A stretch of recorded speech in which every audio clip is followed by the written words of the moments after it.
So, welcome to chapter 3, beauty and effort. So, beauty and effort, it's first, point 7, beauty and prices, then 8, sound, and 9, maintenance. Let's check the beauty and prices. So prices is easier. Prices. For the Hornbow from Ralf Neumann, I have paid 900 euros in 2020. So this bow is 3 years old, and meanwhile the bow costs 1,200 euros. But this is something, it's quite clear. So in the last 2 years we had some, so everything costs more, and so wood is extremely expensive meanwhile, and that's the reason why the prices rise. And so the 900 euros, this was my price that I have paid, but nowadays would be 1,200, and this is what I needed to put in here into the table. Because if you want to have it, then you need to spend that money. Then the next would be the Griffin.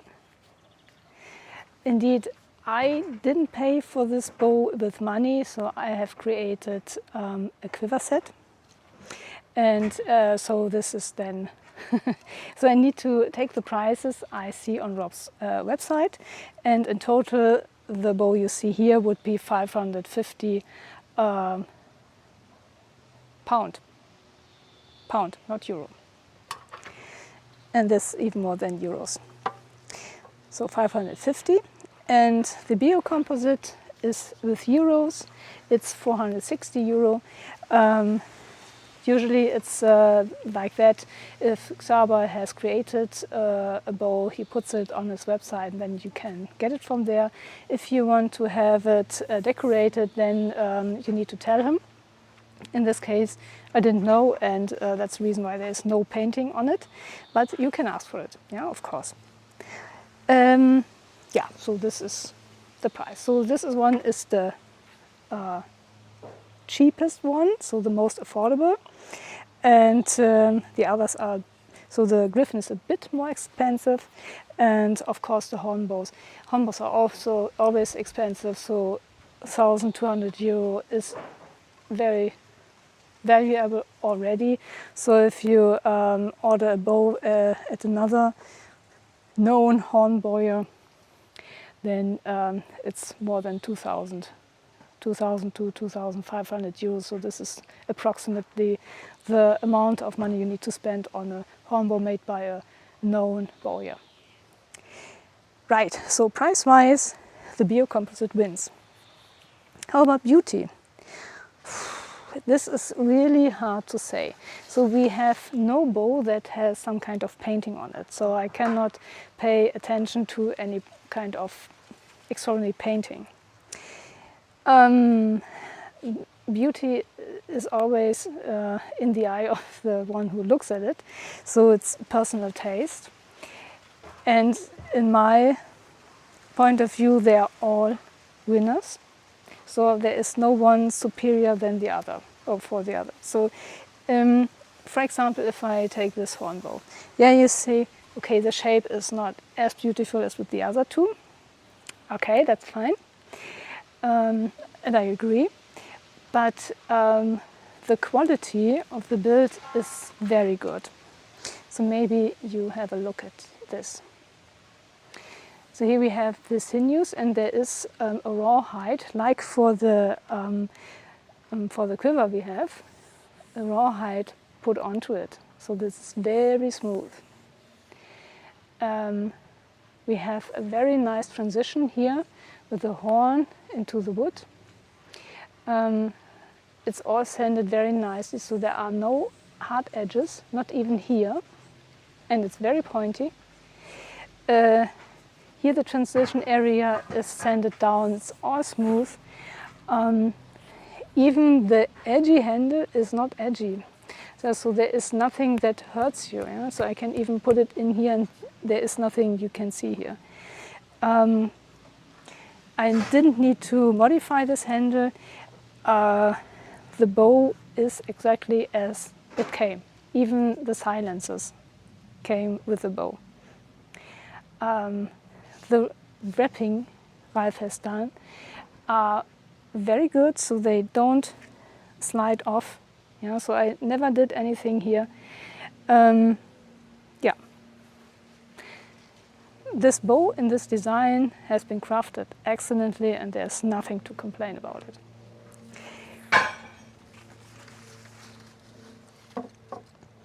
The Biocomposite bow. As you can see, I was not fine with the handle, so this is, at least it's a bit rounded, but if you hold it in the hand, it's edgy. Yeah, so you can wrap around it, and maybe for larger hand it might fit, but for mine it's that I have the edge here or here, and this is just really painful. I've shot the bow a few times and then decided that I cannot use it that way, and I need to cover the edges, and that's the reason why it got so thick. That takes a bit of the elegance. It looks bulky, but at least I've chosen a leather that matches somehow with the quiver. I like the Biocomposite style a lot, so this raw looking style. There is no rawhide wrapped around.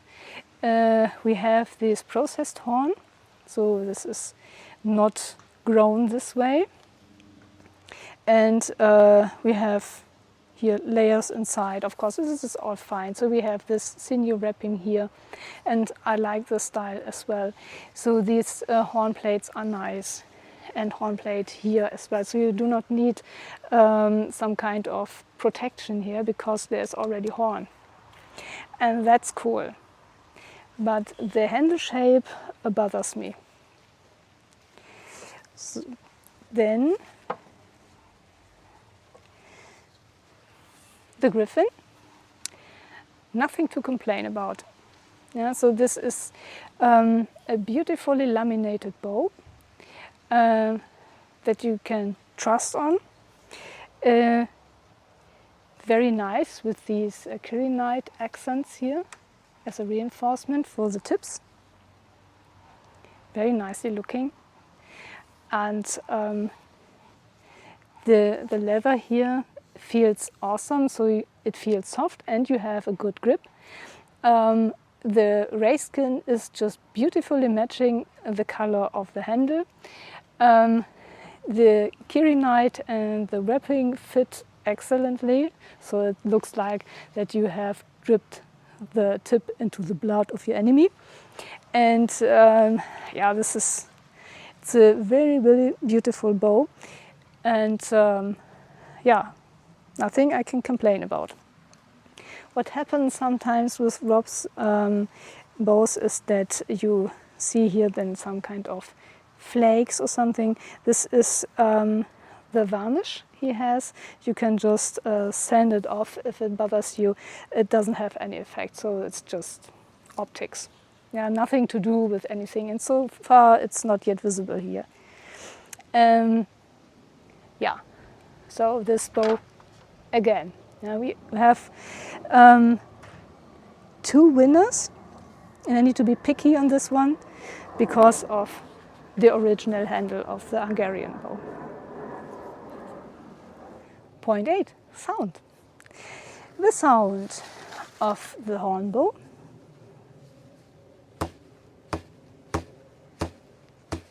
It's a dark sound, and but there's something extra vibrating, and I cannot identify. Since it's a non-contact bow, I don't know what it is that vibrates and gives this slightly metallic sound. But the bow itself has a nice dark sound. So overall, there is something that doesn't need to vibrate that does vibrate. So I need to be careful with this leaf here. Then the Biocomposite.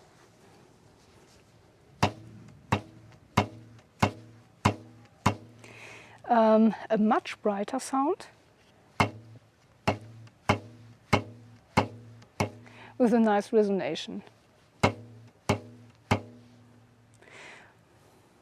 Sounds good, so it's not bad. Now the Griffin. Aha. So you know from the Turkish comparison review, I like the dark sounds. And so this one is just nice. There is no extra sound and very clear dark sound. Yeah, that's my winner. Then the Biocomposite with the dark sound and then the higher sound of the Biocomposite. Last point in category 3, maintenance. Easiest is with the laminated bow. Yeah, so laminated bows are so easy to maintain. You just need to take care of heat. Yeah, so none of these bows tends to overheat easily because there's no black on it, except here on the inner side. Okay, there is, but heating up potential is it's not so much. Yeah. But if you have a hot vehicle, especially in summer, don't let the bow lay strung in the car, except you cool down with the air conditioning to a reasonable temperature. But usually don't let it lay strung in the hot vehicle. And this is for all bows. Except from that, there is nothing you should worry about. If you handle your bows with care, so don't throw it somewhere or drop it into the dirt or something or on stones, because stones can cause small damages in the surface, and in case it gets wet, then the moisture gets under the varnish, and then the water can have an effect on the wood, on everything else. So this is no good. Don't let it drop somewhere on stones. And apart from that, you just string the bow and then off you go. Yeah, you're ready to shoot. Unstringing is easy as well, so just do the step-through method you prefer, and that's it. Easy. Next one would be the Biocomposite. And I've mentioned this in the Turkish comparison as well. With the Biocomposite, you string the bow, you have 20 seconds to align, so any misalignments. This Hungarian bow doesn't have anything I need to align. So this bow is straight, it has no tiller issue or something. I string it, easy, go. Unstringing needs to be done very, very slowly. Do it in slow motion. And this is not easy with this bow because it likes to twist a bit. And this is mainly because of this surface, and it's longer here. So if you go through, then, especially I do, if I go then back, I need to hold the bow until it's here. Yeah. So unstringing the Hungarian bow is a bit, you need to be very careful and mindful. Yeah? But the rest is totally fine. With hornbows, and I said this before in the other video as well, with hornbows you adopt a bow. You need to take care of the bow, make sure it's correctly aligned if you have strung it. In this case, stringing is very easy because of this stringing device. I have here grooves for this device, and I just can lift it up and down, and as well do it slowly. That helps the bow, and so especially the horn, so it's about the horn here. And what else? Horn bows like to move somehow, because I think this is because there are natural materials included, and they are all different. Yeah? So this bow likes to twist like that. Yeah. It has no issue in tiller. Others have a tiller issue or an alignment issue. So this is normal. Yeah? If you have strung the bow, you need to check the alignment of the bow and correct where necessary. A horn bow is indeed something that shouldn't be your first bow, like mine. So I've made mistakes, and that's the reason why we had then this crack here that has been repaired. And it's not necessary if you, doesn't need to happen necessarily if you take care of the bow, and I didn't know that before. So, yeah, but apart from that, it's easy too. You only need to spend a few minutes. You need to be even more mindful. So you need to be mindful if you string the bow and when you have strung it and after that. And you need to be mindful when unstringing. So that's the reason why the horn bow is always the one with the most maintenance effort. All right. So we have now collected all information I need for the evaluation, and I'll do it now. Oh, again, apologies for the loud environment. All right, evaluation is through. For chapter 1, design, the Griffin had the first place. It's because of it's really close regarding measurements. It got the most hooks, tick in the box, for the design verification. Second place is the Hungarian, and last one, since it was not planned to be Hungarian bow, it's the Hornbow. Chapter 2, Chapter 1, size deviation, there is none. Chapter 1, ratio. The Griffin has the best F value, and then the Hungarian does the Hornbow. Chapter 2, feeling. The Hornbow feels very good, so it's a very smooth draw, and it has no vibration, not after the shot, and not if I just pull it. Second place are both the same for Biocomposite and Griffin, so same. They have both a very smooth draw. They have no vibration after the shot, but they vibrate if I just pull it a bit. Speed. The Hungarian was the fastest with 170.3 feet per second. Then the Griffin with 170 feet per second. And the Hornbow. I think this is the 20th plane today or so.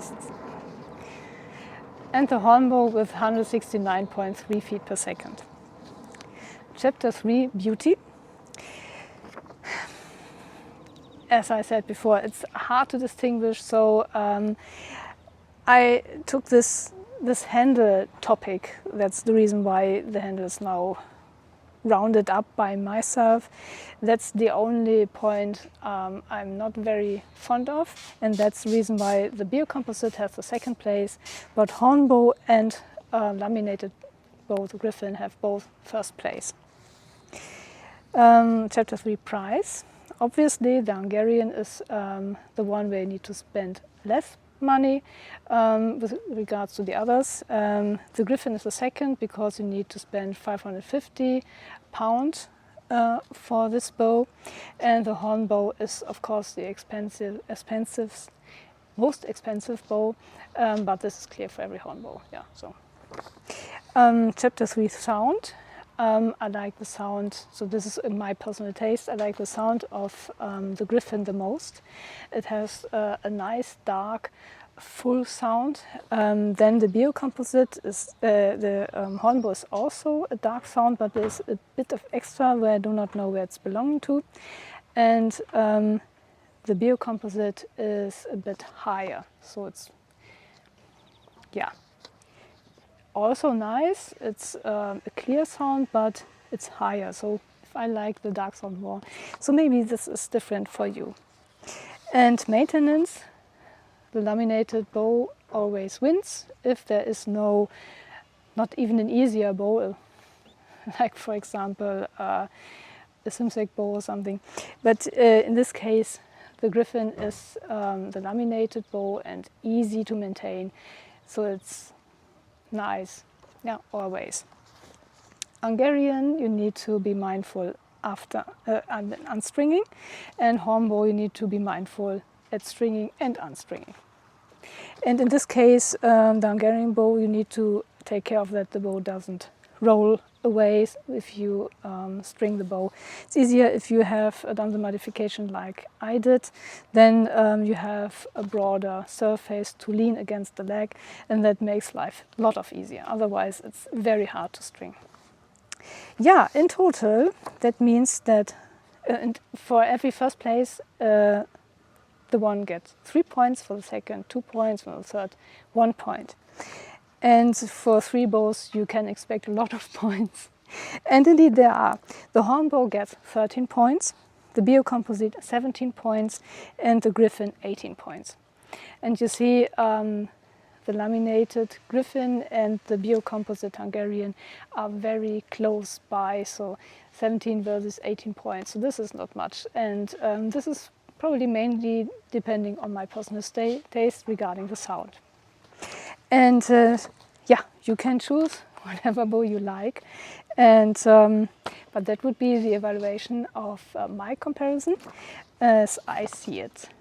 Okay, thank you very much for watching up to this point, and I know you have spent a lot of time. And so there is one announcement. All right, now the announcement regarding the next video. End of May I have participated in the Korean Archery Days, and during these days I was just checking with another fellow archer the Freddy Archery site, and we talked about the Cheonji, the KTB1, the KTB2, and so I was checking Armin's videos and I found out that he had reviewed the Cheonji and the KTB1 and the KTB2. And I asked him if I can purchase from him the Cheonji and the KTB2. And so he said, yeah, it's possible, and sent the bows to me. I was then taking the video, editing it, wanted to upload the video and linking his videos to mine, and found out that I did not have the KTB2 as I was referencing in my video, but the KTB1. And it turned out that the KTB2 from Armin got lost.